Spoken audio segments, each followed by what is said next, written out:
কই যাইতেছো তোমরা? কই যেতেছি আমরা তোমার কইতেইব?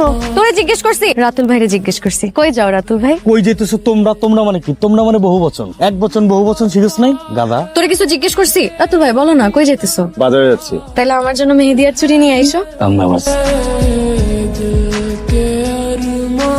এইটা দেন, নীলটা বাদ দেন, বিলটা করে দেন ভাইয়া। বিল দেওয়া লাগবে না, টাকা দেওয়া লাগবে না কে? আপনার চাচা দিয়ে দিয়েছে। দেখে আজকে কল দিতে ভুলেই গেছি। সুযোগ পাইনি, সবাই আমাকে ঈদে জামা কাপড় কিনে দিছে মা। এই প্রথম এতগুলো মানুষ আমাকে ঈদে জামা কাপড় কিনে দিল, আমার আত্মীয়, আমার রক্তের মানুষ। আমিও কিনে দিছি।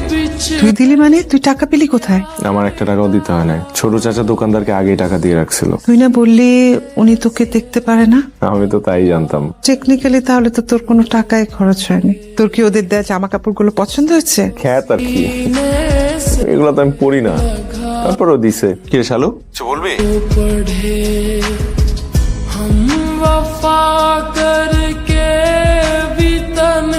পছন্দের প্রশংসা কিন্তু করতে হইব ভাই। তোর শার্টটা যা হইছে রে ভাই, সেই আমার কোন শার্ট? কেন শালু দেয় নাই তোরে?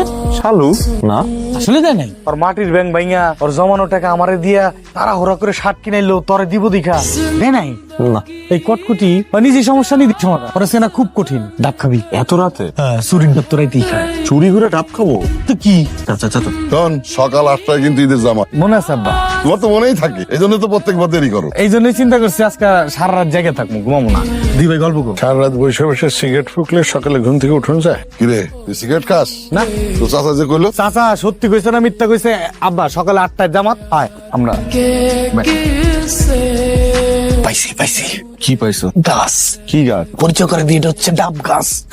আমি কখনো গাছে উঠিনি, আমি গাছে উঠতে পারি না। খুশকি